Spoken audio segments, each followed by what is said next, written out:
Welcome to Teaching Truth.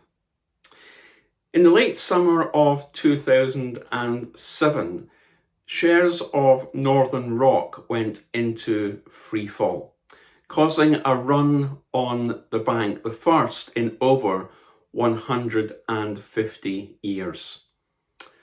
Northern Rock proved to be only the first.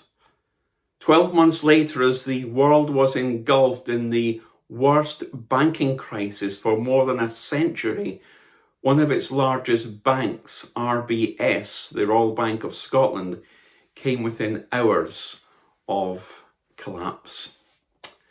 Back from the Brink tells the gripping story of Alistair Darling and his days in number 11 Downing Street as the then Chancellor of the Exchequer.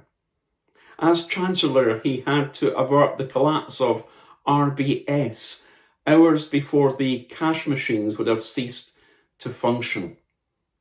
At the 11th hour, he stopped Barclays Bank from acquiring Lehman Brothers in order to protect UK taxpayers. And he used anti-terror legislation to stop Icelandic banks from withdrawing funds from Britain.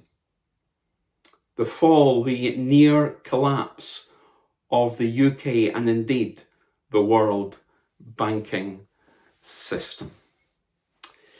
In our reflections this week, we're thinking about the fall and the collapse, as it were, of the banking system, the trade system, the commercial system that is Babylon. And we're looking at Revelation 18. Let's read together Revelation 18. Let's read about commercial Babylon and the fall of Babylon. John, in his vision, writes this: "After this I saw another angel coming down from heaven. He had great authority, and the earth was illuminated by his splendor. With a mighty voice he shouted, 'Fallen, fallen is Babylon the Great.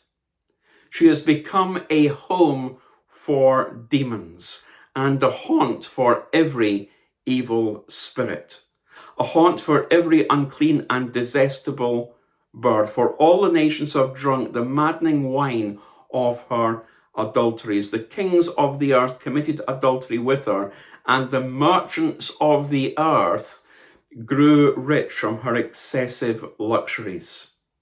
Then I heard another voice from heaven say, 'Come out of her, my people, so that you will not share in her sins, so that you will not receive any of her plagues. For her sins are piled up to heaven, and God has remembered her crimes.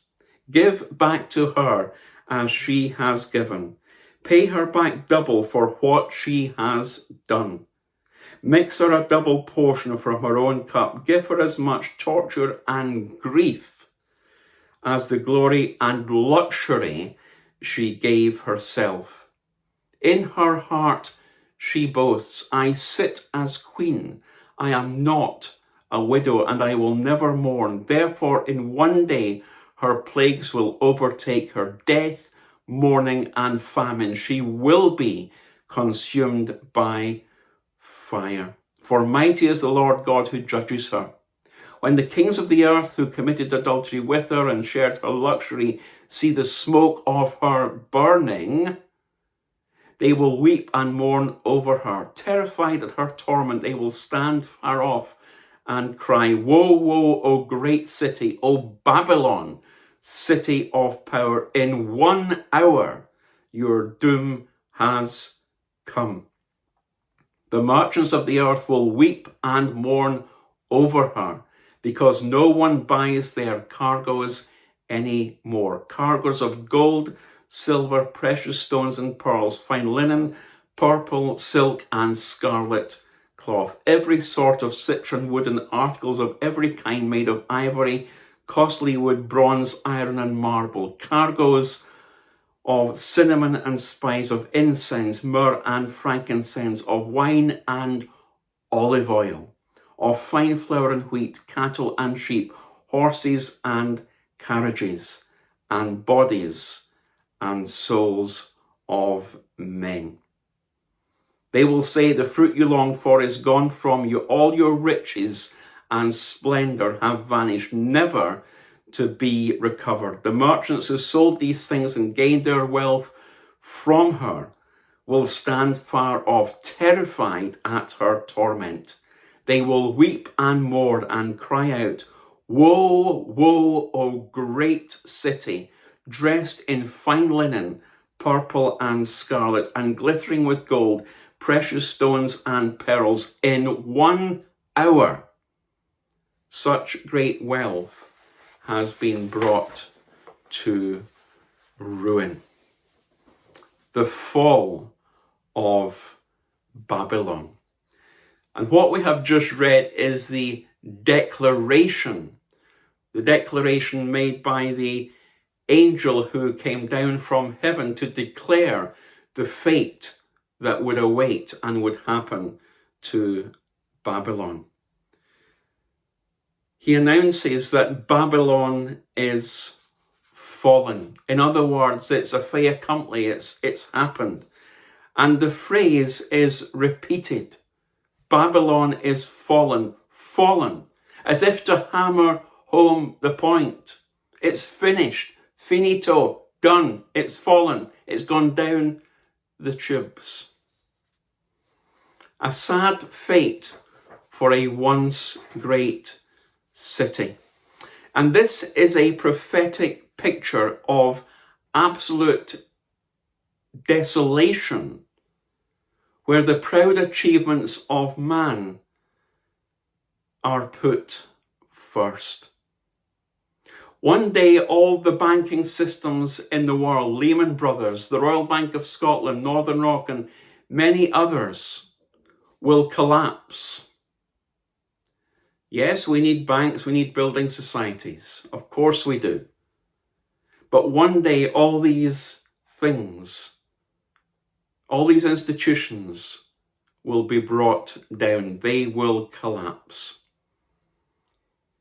Babylon's sin was not only idolatry, but also pride, greed, and selfishly held wealth. There was an abundance of luxury. Notice the number of times that luxury is mentioned in the passage that we have just read. See, Babylon, emphasized in Revelation 18, is commerce on a worldwide scale. Babylon represents the world economic system. Now, let me just say this very simply as we conclude our thought for today. I believe at the present time we may well be seeing the beginning of this great collapse, especially in our country, not just politically, but economically. Increasingly, people are without employment. Increasingly, people are losing their homes. Mortgage rates are going up. People are committing suicide because they are unable to handle the stress. The cost of living crisis stems back in many respects to the banking crisis of 2007.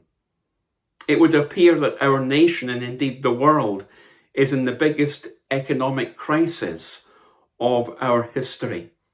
And the national debt continues to pile up day by day. We do well to hear the declaration which the angel made to Babylon. Woe to that great city. Woe to that great city.